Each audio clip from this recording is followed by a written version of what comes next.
ভাবছি আপনার মুড়ি, আপনার মশলা না দিয়ে মুড়ি দিতাম। আচ্ছা সমস্যা নাই, যদি মা খাইছেন দিয়া দেন, দিয়া দেন।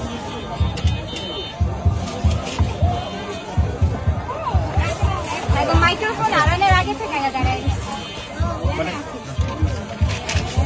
ভাই কয় টাকা? না ভিডিওই করবেন, ভিডিওই করবেন না, খাবেন না। খাবো খাবো, আজকে দুধ থেকে খাবো না। এক লগে না তিন লগে? ও ভাই কাটছিস না ভাইয়া? ডাইন সাইডে দেখেন, আপা ধরেন।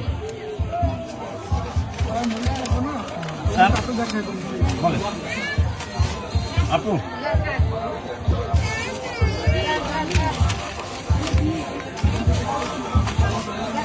আপু না 20 টাকা দেন।